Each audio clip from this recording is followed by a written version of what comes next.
The centerpiece of Nigeria's foreign policy is this thing called the Africa First Doctrine. And what the Africa First Doctrine states is basically a classic Pan-Africanist doctrine. Like what these countries need for the most part is economic sophistication. That's what these countries need. And the Nigerian public, it's a toxic issue in the Nigerian political space on all sides of the political discourse. Nigeria technically is a relatively stable nation state that isn't at war, and it's at number 3 in global conflict depth.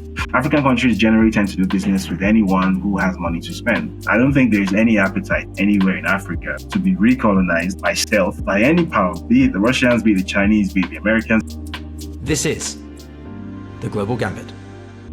Welcome back, everyone. This time we're talking Nigeria, specifically in the context of the Niger coup that occurred in late July. Since then, many other things have happened, including the potential for a military intervention by the regional body ECOWAS, of which Nigeria would make up the largest proportion and one of the most important actors. My guest, David Hundeyin, joined me to talk through some of these issues. David Hundeyin is an investigative journalist who has been renowned for his work on keeping the Nigerian policy and polity on their toes, and he has been also the James Curry Fellow for the University of Cambridge. Now, technical issues being what they were, unfortunately you will see that this jacket will shift from this blue to a rather more like black jacket. In the show, we discussed the role of Nigeria in the western part of Africa, its differences in opinion compared to some of its neighbors, and the possibility of a military intervention, and also why the public opinion is not as clear as you might expect. So do be sure to stick around to the end of the show. For more context, check out this video for more about the Niger coup, and also this about why the role of Russia is so important increasingly across the Sahel, but also whole of Africa. It's so important for the coup regime to be taken out.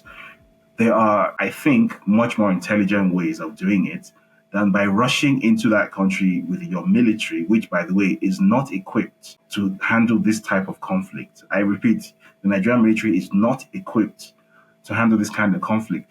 The Nigerian military has never in its entire existence waged a war against an actual national military before. It has never happened.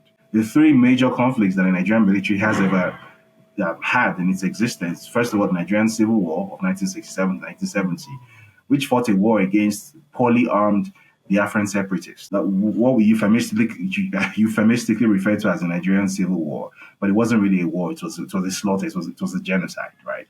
3 million civilians died. That wasn't a war. The second one was the Liberian Civil War. The third was the Sierra Leonean Civil War. And in both cases, we're fighting against basically poorly trained child soldiers. People who could barely be referred to as soldiers, insurgents, basically, civilian insurgents. So yeah, there was violence, but that's a completely different level to waging a war against a national military that has been relatively well funded by African standards and that is battle hardened. That's one of the most battle hardened militaries on the African continent, right? They've been, for years, we've actually fought alongside them in the MNJTF, that's the Multinational Joint Task Force with Niger and Chad, which was basically, and Nigeria, which was a partnership in the fight against Boko Haram. This is a completely different type of challenge than anything that the Nigerian military has ever faced in its existence. And I believe that a significant embarrassment awaits if such a thing were to be even attempted. I just think it would be a very bad idea. Not just because of the bad optics of potentially getting the bloodiest of bloody noses, but also the signal that would send to the other non-state actors in the region that, okay, so Nigeria is really just there for the taking. And that's going to invite even more violence than we're already dealing with. If you check out the global ranking for conflict death, Nigeria is in the top 3 globally for conflict death, even though Nigeria technically is not at war. Nigeria technically is a relatively stable nation state that isn't at war, and it's at number 3 in global conflict death. So anything which is going to bump you up that list even further, I don't see why you would want that. Any kind of military option, whether it's a slow invasion, a ground invasion, I think that's going to flop terribly. You are not going to be fighting against the 15,000 troops that Niger has. You're going to be fighting against the 21 million people that Niger has. For whatever reason, the Nigerian coup regime has been able to successfully sell this to the Nigerian people, and in fact, to the young people of Africa as a war against French and American imperialism and colonialism. Rightly or wrongly, they've been very successfully able to sell it as that. So if you're going to enter that country, you're not going to have 15,000 people to fight against. You're going to have 21 million civilian insurgents to contend with, which is a completely different level of challenge to anything you have ever faced before. That's if you're going to do the shock and awe desert storm kind of thing. Does Nigeria have the resources for shock and awe invasion? No, it doesn't. Categorically does not. I can tell you that for a fact. The Nigerian Air Force on paper has, I think, 240 something active airframes. Of those, check how many of those are jet fighters. I think we're roughly like 16 or 17 active jet fighters, and not a single one of them is a fourth generation jet. The most advanced jet fighter Nigeria currently has is the Chinese-made Chengdu F-7, which I think was up to date sometime in 2004. And I think there are about 6 of them which are still active. Several of them have been lost over the years. Some years ago, we were in talks, I think, with the Pakistanis to buy a squadron of JF-17s, which were basically an upgraded version of the F-7. They were supposed to be something close to 4th gen. But bear in mind, the Nigerians have established contact with the Russians. Whether the Russians are actually going to help militarily or not, we don't know yet. But the possibility exists that potentially you could be fighting a war against an opponent which is armed with 5th generation jet fighters, because the Russians are. You don't have the resources. You simply don't. That's just a fact. You don't have the resources. The Nigerian Air Force specifically has been underfunded deliberately as a matter of state policy out of fear of a coup, because historically it's always the Air Force that incubates military coups in Nigeria. So the Air Force has been starved of funds for decades. First of all, you can't achieve a successful military conquest or invasion of another country without the Air Force leading the charge. You can't do that with ground troops. It's the Air Force that leads the charge. Does the Nigerian Air Force have those capabilities? The answer is a capital no. Whether it's a slow invasion, whether it's a quick shock and awe invasion, whatever the idea is, a stupid idea. We have no business with any kind of military incursion. What we have seen develop out of the Niger coup is a lot of the pro-Russian sentiment, or just anti-Western. It's not even pro-Russian in some cases. It's just bugger off France, bugger off MINUSMA, which is the Malian peacekeeping mission with the UN. How do you view these developments? And given that Nigeria is, I think, was nicknamed the giant of Africa, it wants to be a regional player. How do you see this playing out in the sense of the fact we have such an anti-Western sentiment, yet there are obviously countries that still want to have transactional relations with the West, if that makes sense? By far, the majority of the AU member states belong to the so-called non-aligned movement. Now, I know that in practice, the non-aligned movement historically has tended to lean toward Russia or the USSR, but it is still very much a non-aligned movement. There is no official affiliation with either official. What does tend to happen with individual African countries is that whether it's China, whether it's the US, whether it's France, whether it's Russia, individual global powers sign bilateral agreements, for specific things. So in Cameroon, there's a defense pact with France. The Cameroonian government has a defense pact with France. So France actually has troops stationed in Cameroon, something similar in Cote d'Ivoire. Does that necessarily mean that these countries are then French aligned? It might mean that it also might not. African countries generally tend to do business with anyone who has money to spend. And I think even in Europe, even though there's currently basically a war between NATO and Russia, Europe still buys energy from Russia. Russia still supplies gas to Europe. That doesn't affect that trading relationship. The US still buys uranium from Russia. Being aligned or non-aligned doesn't stop anyone from doing business with anyone.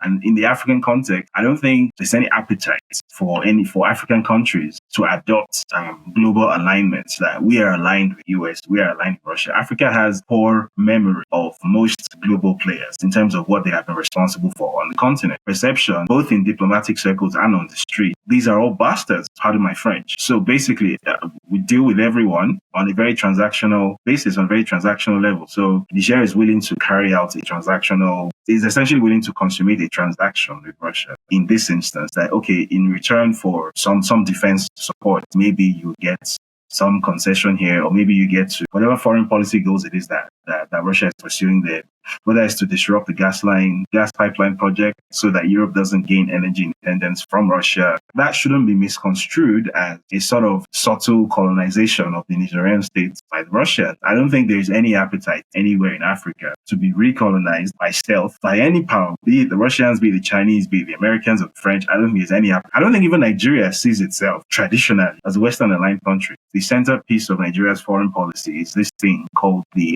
Africa First Doctrine. And what the Africa First Doctrine states, basically a classic Pan-Africanist doctrine, that essentially the existential purpose of the Nigerian state is to make the African continent more economically and diplomatically powerful. The strength or the economic growth of the African collective is basically the centerpiece priority of Nigeria's foreign policy. That's what it states in the books. Obviously, for obvious reasons, because of its relationship with the oil industry and whatnot, has tended to have a close diplomatic relationship with Western powers over the decades. Nigeria is not a Western aligned. In the whole of Africa, I don't think you can really refer to any country necessarily as a Western aligned country. Not even Egypt or South Africa. I agree with your assessment not to put it into a binary box, but there are countries that have, as we've seen with is it Martin Kamani, the UN representative of Kenya. He's been very vocal of his criticism of Russia, stating it's a bit more of a neo-colonialistic approach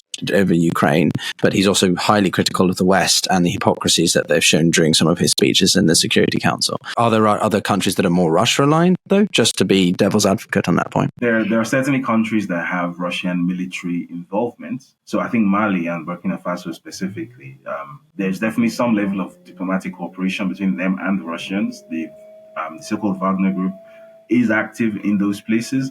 But I wouldn't necessarily refer to them as Russia-aligned either. As I said, a lot of Africa's foreign policy is very transactional. So it's based on, right, we kicked out the French, but on our own, we don't have the capacity to deal with this jihadist problem. So who do we go to? Who fits the description for suitably strong power, which would be willing and able to help us? And it just happens to be the Russians. If tomorrow the situation changes, then the exact same people who are on the streets waving Russian flags, shouting, fuck the French, all that. So those same people are going to be doing the same thing, burning Russian flags in the street. It's a purely transactional relationship, unfortunately. You've mentioned the energy aspect as well, and that is something I did want to unpack a little bit more, because we've had this proposed or conceptual idea of a trans-Saharan pipeline, obviously coming from the energy fields that are within Nigeria. But given the coup and the now pretty strong response by Tinubu to the developments, what impact do you think that has on potential opportunities, economic opportunities, development in the sub-region in the West? If there is such a growing division, again, let's not use binary of Western, anti-Western, pro-Russian, anti-Russian, but just, those members in ECOWAS that have said that they will commit forces versus Mali, Burkina Faso and Niger, who said that they will respond if there is some kind of military intervention. What does that mean for the broader sort of economic prosperity, development, general security of the region? From the point of view of any of the countries that this pipeline actually passes through, I don't think it makes a great deal of difference to them.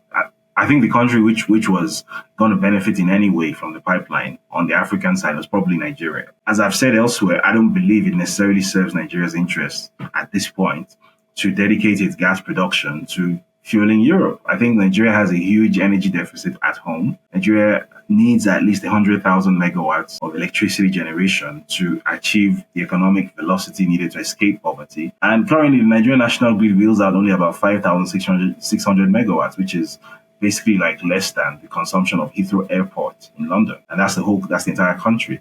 So I think at this point, Nigeria needs to focus on using its gas to fuel new power plants and to basically fuel its own industrialization.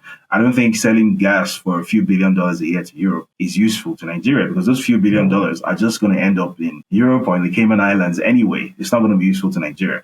Secondly, the countries that pipeline traverses through, to the best of my knowledge, again, I might be wrong about this, don't necessarily stand to actually gain anything from the presence of this pipeline running through the territory. Obviously, there might be some sort of fees or whatever, but again, this is a tiny drop in the bucket. What these countries need for the most part is economic sophistication. That's what these countries need. I don't believe that basically just paying them a rent for having a pipeline pass through their territory or for supplying gas was going to be useful to them in any way. And the other side of that is that pipeline, if it does get built and it does become active, that pipeline is going to be a magnet for all sorts of attacks and sabotage. Every jihadi trying to make a name in the Sahel or in West Africa is going to become a real headache. First of all, I think it's a very there's a reason why such a project has never been viewed as feasible before until the war broke out between Russia and Ukraine. I think it's a project which is born out of desperation. I don't think it's a good idea. I don't think it's realistic to have 5,000 or 6,000 kilometers of pipeline through some of the most unstable territory in the world before getting to the coast of Africa and then across the Mediterranean. I think it's sort of very It's very utopian. And I think the only reason it's being realistically pushed now is because Europe is basically throwing everything and the kitchen sink at Russia. I actually think Africa is better off without that pipeline getting built. This might cause some controversy, but I personally don't believe that pipeline is economically beneficial to Africa. I think the pipeline, if it does get built, will be a double gain to Europe and a double loss for Africa, because instead of using your non-renewable gas resources to fund your own industrialization, because before you start talking about using non-renewable energy, getting to that level of sophistication, you need to burn hydrocarbons to get out of poverty first. So instead of doing that, you're rather sending your hydrocarbons to the world's wealthiest continent, or which technically can do without you. Just to tag on to that then, Boswood, on the energy is, I was reading a couple of articles in line of our chat. Is the climate element, farmers who grow produce like maize and beans in northern Nigeria aren't able to sell their crops now in Niger? We've got a climate security issue. What impact do you think these tensions and ongoing sort of volatility could have in that area, in the more local communities and food produce? Because we've seen food prices, well, they've soared basically, haven't they, for people in the area? Difficult to speak on that without coming across as a doomsday prophet, right? Because there really is no upside to this. These are already some of the poorest places, not just in Africa, but in the world, right? Niger, I believe, is in the world's bottom 5 in terms of poverty, right? It's right there at the bottom. Northern Nigeria is not that different to Niger. As I said, similar people, similar culture, customs, language, remarkably similar. In fact, if you were to remove Northern Nigeria as an entity from the country of Nigeria, Nigeria will be classed as a middle-income country with a GDP in excess of $5,000 per capita. But with Northern Nigeria, that comes down to about $2,200 per capita. That's how poor Northern Nigeria is. So already, these are people whose essentially only economic activity is subsistence agriculture or basic agriculture. These are overwhelmingly small-holding farmers, right? These are people who, if they don't get to sell their produce on a daily, weekly, monthly basis, will quite literally starve, right? There will literally be a food problem, right? There'll be an actual nutrition crisis. So the UN World Food Program actually has a program in place in northeastern Nigeria because of the Boko Haram crisis. Now, northwestern Nigeria, which is also similarly poor, but which is not quite as hard hit by the Islamist insurgency as northeast, this would essentially make the northwest even more hard hit. The trading relationships between the northwest and Niger are relationships which have existed for centuries. Right, the official border crossing, let me not say the border because there is no border, but the official border crossing between Nigeria and Niger at a place called Jibia. I don't know if you saw those pictures last week, but the number of trucks which have been backed up on the Nigerian side trying to get into Niger. What are these trucks loaded with? They're not loaded with aircraft supplies no, it's food, perishable food for the most part. Niger is quite literally being starved into submission. In my opinion, there's an argument that this could be classified as some sort of war crime. Because first of all, you've cut off their electricity, right? Nigeria supplies about 70% of the electricity that Niger consumes. It could become the subject of a court's process in the ICC, in my opinion, someday, because there's an argument that this is a war crime. You're essentially starving people into submission, which is against international law. It's against the Geneva Convention to use hunger as a tool of war. But that's exactly what Nigeria and ECOWAS are doing to Niger. Niger is a landlocked country, right? Niger cannot trade with the world outside on its own. It needs its borders essentially to trade with the world. And ECOWAS has embargoed trade with Niger. Nigerians are literally being starved into submission. It's not the coup regime in Niamey which is being starved. They are going to be fine. Their families are going to be fine. It's the regular, ordinary Nigerians on the streets who are basically being punished for what a group of soldiers did, which had nothing to do with them. So I again, I'm trying not to sound like, the sky is falling, Chicken Little, but the sky is falling. We've mentioned them in passing quite a lot, but I want to hammer home this a little bit more about Russia and the Wagner, right? Up until this point, I want to make this emphatically clear that Wagner was not involved and hasn't been involved, physically present within Niger. What do you think this could mean for Russia? Russia really is trying to step up its influence in areas where it thinks it can maybe garner some kind of benefit, and as a way to, I think, offset the costs that it's experiencing in Ukraine. Never knew this until I was, again, preparing for our conversation, but they had built that a Wagner statue has been built, I believe, in Kar or Chad, which is absolutely amazing, like scarily amazing. Could we see Russia really trying to grab hold of this, and Wagner becomes more of an entity, and then this tension between Nigerian forces and Wagner, who suddenly become present in Niger? It only becomes a scenario to worry about if the Nigerian occupying regime, let me put it that way, makes it something to worry about. As you correctly said, the Russians have not directly involved themselves in the Niger crisis so far. I think that's a gift to us, and I think that's a gift we should take. From day one, I was very vocal about the idea that the fact that this coup took place and didn't send the country of Niger into a tailspin immediately should have been taken as some sort of a win, and we should have immediately embraced a sort of diplomatic dialogue with the coup leader. We should have accepted that. I think it's said in diplomatic circles that any coup which lasts beyond 24 hours is successful. So I think after the first couple of days, that ship had already sailed. So first of all, the idea of riding in on a horse, as Sir Galahad, to restore democracy, I think that's absolute nonsense. You're not going to do that. The US couldn't do that, which is by far the world's most powerful military. Couldn't do that in a country as poor and desolate as Afghanistan. Couldn't do it in Iraq. It's not Nigeria with its per capita GDP of $2,200 per annum, which is going to do that in another country. We just don't have the facilities for that.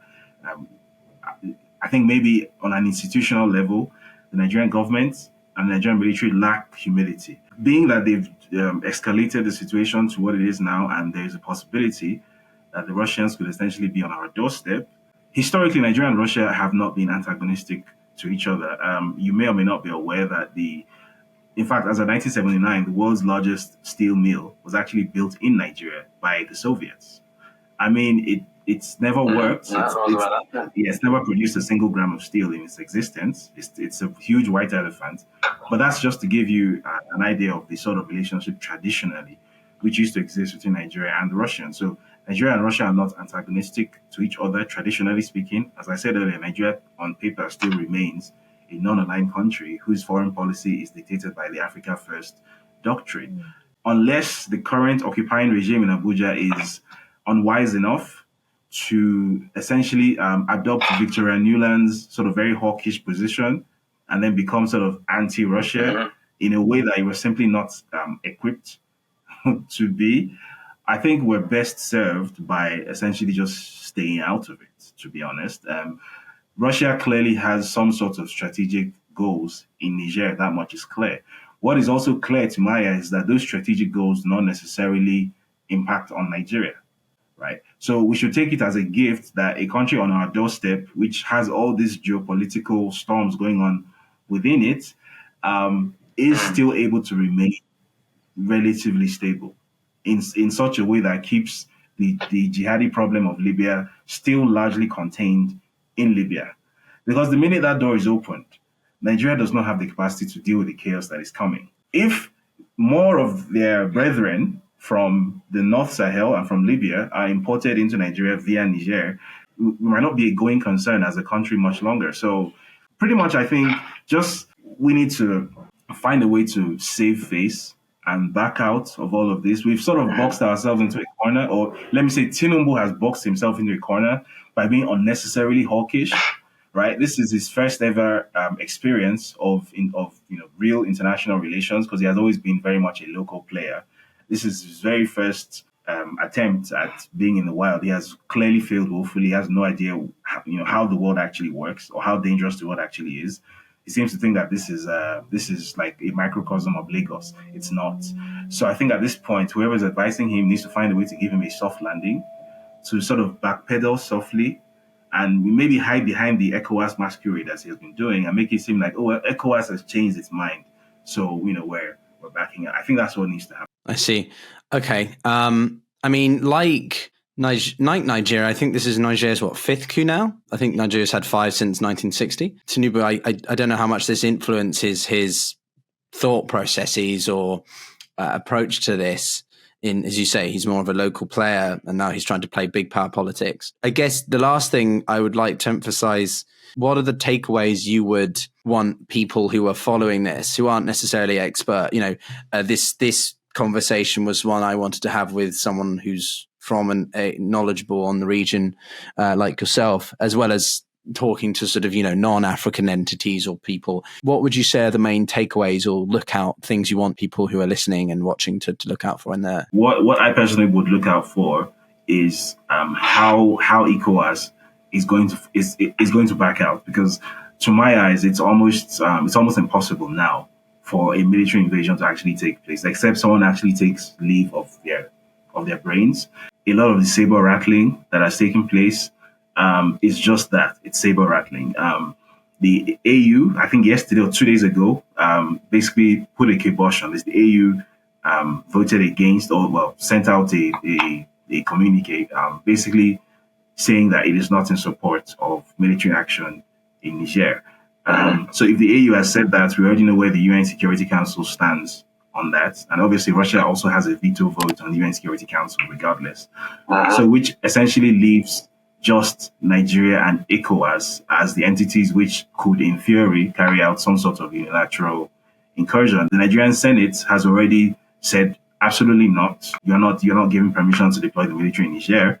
And the Nigerian public, it's a toxic issue in the Nigerian political space. Nobody wants this war in the Nigerian public. On all sides of the political discourse, nobody wants this. So which leaves just ECOWAS, which is essentially a fig leaf for Nigeria. So I don't think it's going to happen. So what I'd be interested in seeing over the coming few weeks is how exactly they walk back this hawkish position that they've adopted, this sort of belligerent pose that they have taken up, how exactly they're going to walk it back, because they will have to walk it back. I'm reliably informed that the U.S. government, despite all the bluster made by the likes of Victoria Nuland, the U.S. government is actually basically already starting to have some sort of back channel, pseudo recognition of the Nigerian regime without actually officially recognizing them.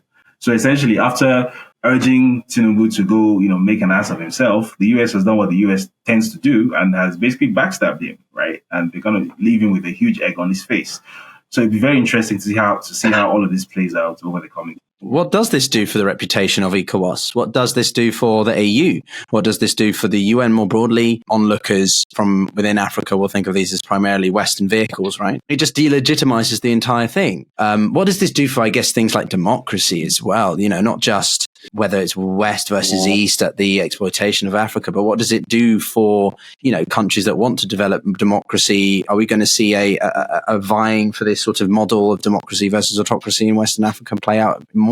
Well, I certainly don't think it's helpful to look at it in a binary perspective, because it's definitely not an issue of democracy versus authoritarianism, because what came before the coup, it's very doubtful whether you can describe that as democracy. I actually addressed the press conference in London about this a couple of months ago. This was in May. And I described this phenomenon as something called performance democracy, where you have something that closely resembles an election. You have the paraphernalia of a functioning electoral democracy. You have a Freedom of Information Act, you have a bicameral legislature, you have separation of powers, you have a constitution, and you hold elections. Therefore, that makes you a democracy. But the elections that you hold, no one can actually understand how those results that are announced from those elections came to be. So in the case of Nigeria, for example, where every single reliable data study or poll that was done prior to the election showed only one winner. And these were studies done by a variety of actors, including the US and the EU. And then somehow at 4 a.m., a couple of days after the election took place, some announcement was made and some guy was declared winner. Until now, the Electoral Commission cannot explain how it came to be that this person was declared winner. By their own data, they cannot explain how this victory was achieved. So yes, on paper, he's been sworn in. He's sitting down as president. So if a coup takes place today in Nigeria, it will be categorized in international media as this military dictatorship, military authoritarianism against civilian democracy, democratically elected government. Was it democratically elected though? So these are the issues across a lot of the continent. In Niger, for example, the democratically elected regime administration of Mohamed Bazoum, the 2020 election that brought that administration into power, it just so happened that in that election, the main opposition candidate was prevented from running. So is that a democratically elected president? Yes, on paper, he is a democratically elected president, but it's how democratic was the process really?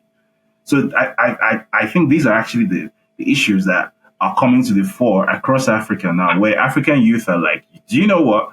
If what the US is happy to recognize as democracy is something which is an insult to us, because we know very well there was nothing democratic about these processes. But the US is only interested in ticking boxes and recognizing what is written on paper. Then that's fine. We might as well go with the other option. I personally don't necessarily subscribe to that view, because I think no matter how bad it is, it can always get worse. I think no matter how bad the civilian dictators are, I think the military dictators always find a way to somehow make it worse. Somehow, they have a talent for doing that. But it's also it's fair to point out that